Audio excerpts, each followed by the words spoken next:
यदि महिलाओं को कैंसर की बात करें, बच्चेदानी का है, तो मासिक के अलावा भी बीच में कभी मासिक टाइप का आ जाएगा, बहुत ज्यादा ब्लीडिंग होने लगता है, मासिक उस टाइप के घाव हो जाते हैं। यदि फेफड़ा के कैंसर की यदि बात करें तो खांसी वगैरह आने लगता है, दम फूलने लगता है, चलने में दिक्कत हो जाती है, खांसी के साथ खून भी आ सकता है। तो क्योर संभव है, सब कुछ टाइम से हो जाता है।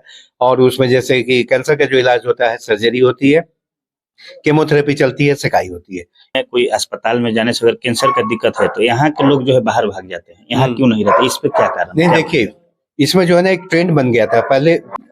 इस वक्त हमारे साथ आईजीएमएस के head of department doctor Rajesh Kumar ji हैं, और पता ही होगा कि राजेश कुमार जी डॉक्टर जो हैं कैंसर का स्पेशलिस्ट डॉक्टर हैं। इनसे आइए, हम प्रोफेसर भी हैं आईजीएमएस में, इनसे हम बात करेंगे कैंसर को लेकर, हम बहुत सारे मुद्दे पे चर्चा करेंगे।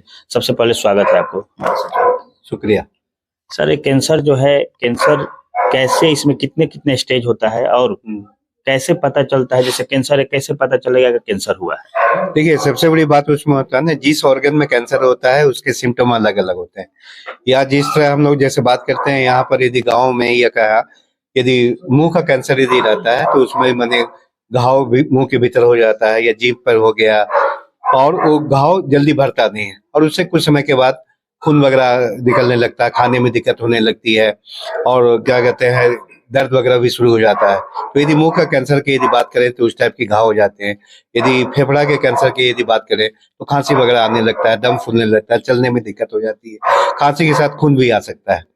यदि महिलाओं को कैंसर की बात करें, बच्चेदानी का है, तो मासिक के अलावा भी बीच में कभी मासिक टाइप का आ जाएगा, बहुत ज्यादा ब्लीडिंग होने लगता है, मासिक जब बंद भी हो गया उसके बाद भी ब्लीडिंग वगैरह होने लगता है, या पेट में दर्द होने लगता है, इस टाइप के सिम्टम मिलते हैं। दूसरा, जैसे बीमारी वगैरह जैसे ब्लड कैंसर वगैरह होता है तो उसमें भी ब्लीडिंग, नाक से ब्लीडिंग होने लगी, शरीर में धब्बा धब्बा माने चारों तरफ हो है। तो प्रत्येक कैंसर का अलग अलग रहता है, लेकिन सबसे बड़ी बात उसमें वही होती है, प्रत्येक चीज प्रत्येक पब्लिक उसको समझ नहीं पाएगी। तो उसमें जैसे कोई चीज होता है, एक दो सप्ताह में यदि ठीक नहीं होता है, जो जिस गांव में या नियर बाई रहते हैं वहां डॉक्टर से परामर्श करें, वो लोग बताएंगे कि क्या करना है क्या नहीं।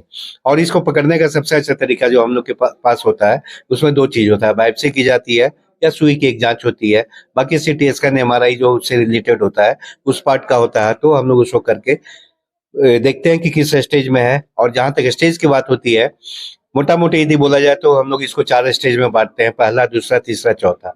पहला और दूसरा को हम लोग बोलते हैं प्राथमिक स्टेज, और तीसरा चौथा को एडवांस स्टेज बोलते हैं। तो यदि प्राथमिक स्टेज में यदि पकड़ा जाता है पहला दूसरा में, तो क्योर संभव है, सब कुछ टाइम से हो जाता है। और उसमें जैसे कि कैंसर का जो इलाज होता है, सर्जरी होती है, केमोथेरेपी चलती है, सेकाई होती है। ये 3 तरह की जो माने ट्रीटमेंट कैंसर का इससे किया जाता है। और एसीआई की जहां बात हम लोग करते हैं, स्टेट कैंसर इंस्टीट्यूट की, ये सारी फैसिलिटी उपलब्ध है। तो यदि समय पर यदि इस पे देखा जाए तो हम लोग ये बीमारी को क्योर भी कर सकते हैं। सर, लेकिन एक और चीज है, बिहार में कोई अस्पताल में जाने से अगर कैंसर का दिक्कत है तो यहाँ के लोग जो है बाहर भाग जाते हैं, यहाँ क्यों नहीं रहते, इस पे क्या कारण नहीं, देखिए, इसमें जो है ना एक ट्रेंड बन गया था पहले। पहले जो बिहार में सब तरह की फैसिलिटी नहीं थी, और सबसे बड़ी बात यदि हम लोग पॉपुलेशन को देखें तो आज के डेट में बिहार का पॉपुलेशन 15 करोड़ है। उस हिसाब से आज अभी भी मेडिकल फैसिलिटी उतनी नहीं है जितनी होनी चाहिए। जैसे यदि कैंसर की यदि हम लोग बात करें तो सिकाई की जो मशीन होती है, 10 लाख पॉपुलेशन पर एक मशीन होनी चाहिए। और बिहार में यदि अभी बोलेंगे तो हमारे पास पूरे बिहार में करीब 20 मशीन है। तो यदि 10 लाख पॉपुलेशन बोले तो कम से कम 50 मशीन पूरे बिहार में होनी चाहिए। तो ये दोनों के बीच में गैप बहुत ज्यादा है। और जैसे यहाँ पे पेशेंट को बात किया जाए तो बिहार में कितना पेशेंट निकलते होंगे जो कैंसर का, जो यहाँ इलाज नहीं होता? हाँ, देखिए, हमारे यहाँ जैसे जो बोलते हैं कि प्रत्येक साल नए पेशेंट जो हमारे पास आते हैं, माने एसीआई में जो आते हैं, 10,000 नए पेशेंट आते हैं, और फिर फॉलो अप उनका रहता है। और यदि डाटा का यदि बोलेगा तो 1.5 लाख से 2.5 लाख के बीच में प्रत्येक साल बिहार में कैंसर के पेशेंट डायग्नोस्ड होते हैं। यहाँ पे अगर कैंसर से जो है आप बता रहे हैं, तो कैंसर से यहाँ अगर बिहार में लोग इलाज करवाना चाहते हैं तो अभी क्या क्या सुविधा उनके लिए है? जैसे स्टेट कैंसर इंस्टीट्यूट की यदि बात करें या आप पटना में करें, तो सरकारी की यदि बात करते हैं तो स्टेट कैंसर इंस्टीट्यूट है, पीएमसीएच है और एनएमसीएच है, और all India institute of medical sciences Patna, AIIMS Patna जिसको बोलते हैं। सरकारी में 4 जगह है, और उसके अलावा यदि प्राइवेट की बात बोले तो पारस में है, उसके बाद मेदांता एक नया खुला है, और एक सवेरा। महावीर कैंसर संस्थान तो पहले से है, तो इतने प्राइवेट में और सरकारी में है जहाँ पर ये कैंसर की सुविधा उपलब्ध है। सर लेकिन एक सवाल और हम पूछना चाहेंगे, जो कैंसर एक बार हो जाता है तो क्या, अगर ठीक हो गया, उसका सर्जरी हो गया, तो क्या दोबारा भी वापसी हो जाता है क्या? हाँ, वापसी होने ऐसे ही यदि बोला जाए तो कौन बीमारी जड़ से जाती है? सर्दी खांसी बुखार जाती है क्या? एक बार ठीक हो गया तो फिर नहीं आता है। तो लगभग प्रत्येक बीमारी को वही कहानी है। जैसे दम फूलने की यदि बोलते हैं, यदि दमा की शिकायत है, दवा दी है, उसके बाद ठीक हो गया, उसके बाद फिर कभी निकल सकता है। कोई गरीब परिवार से रहता है लेकिन सरकारी अस्पताल में जाने से डरता है कि सरकारी अस्पताल में बढ़िया से इलाज ना हो, उन लोगों के लिए क्या संदेश देना चाहेंगे आप? मैं उन लोगों के लिए तो बोलूंगा कि मैंने सरकारी संस्थान जितने हैं, ये जो चारों का जो मैं नाम बताया, वहाँ सब तरह की सुविधा है, वहाँ आए और अपना इलाज कराएं, कोई प्रॉब्लम उसमें नहीं है। जितनी तरह की सहायता मैंने बताया कि आयुष्मान भारत से, उसके बाद प्रधानमंत्री, मुख्यमंत्री, ये सब राहत कोष है जिससे पेशेंट को सारी सुविधा मिलती हैं और इलाज कराना चाहिए उनको।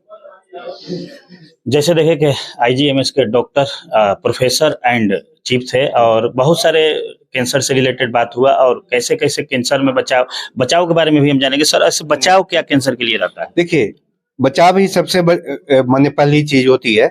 जैसे यदि बिहार की बात करें तो जैसे गांव वगैरह में या कुछ शहरों में, जैसे यहाँ पर तंबाकू वगैरह खाते हैं, तंबाकू यदि खाना छोड़ दें तो हम लोग 40% बीमारी को रोक सकते हैं। ठीक है। दूसरा, अपनी लाइफ स्टाइल को चेंज करके, यदि सब कुछ मैंने समय से, जैसे सुबह में नाश्ता करना है, दोपहर में खाना खाना है, रात को फिर खाना, यदि समय से हेल्दी फूड खाए तो बहुत बीमारियों को हम लोग रोक सकते हैं। फिर अपने लाइफ स्टाइल का चेंज करके घर का शुद्ध खाना खाया जाए, बाहर होटल वगैरह में कम खाया जाए। तो ये सब चीजों से अपनी लाइफ स्टाइल को चेंज करके एक्सरसाइज किया जा सकता है, योगा किया जा सकता है, मॉर्निंग वॉक, इवनिंग वॉक किया जा सकता है। ये सब से योगा करके अपनी जिंदगी को हम लोग चेंज कर सकते हैं और बीमारियों से बच सकते हैं। अच्छा सर, एक और बात पूछना चाहेंगे आपसे, क्या दवा खाने से भी कैंसर बनता है क्या? जैसे किसी का दर्द का दवा खाता है, उससे भी शायद कैंसर उत्पन्न होता है क्या? नहीं, देखिए, ये बहुत लंबा प्रोसेस है।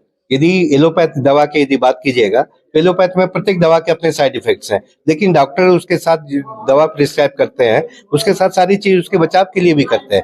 जैसे एक मैं सिंपल उदाहरण बोलते हैं, दर्द की दवा है, दर्द की दवा देते हैं तो उससे गैस बनता है, तो गैस की दवा भी उसके साथ दी जाती है। और टाइम टू टाइम यदि बहुत लंबा चलता है तो दवा को चेंज करने की भी जरूरत पड़ती है, और दवा को चेंज भी किया जाता है। तो ये कि हम बीमारी से बचने के लिए दवा नहीं खाएं, ऐसा नहीं हो सकता।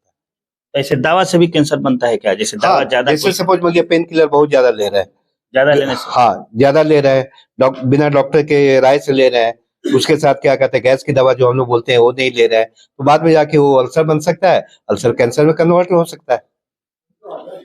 जैसे देखे कि हमारे साथ आईजीएमएस के professor and head department cancer के थे, और बहुत सारे कैंसर में कैसे बचाव लेना है, क्या क्या बचाव करना है। तंबाकू से 40% तंबाकू से कैंसर जो होता है हमारे बिहार में होता है, और बहुत सारा ऐसा मुद्दा है कि कैंसर से बचाव के लिए दवा से भी होता है, जो दवा भी ले तो आप डॉक्टर से सलाह के बिना दवा न लें। ऐसे बहुत सारा ऐसा चीज है कि जो आप देखकर और डॉक्टर से सुझाव लेकर ही लें। और इस न्यूज के बारे में आप लोग क्या सोचते हैं? इसमें शेयर और कमेंट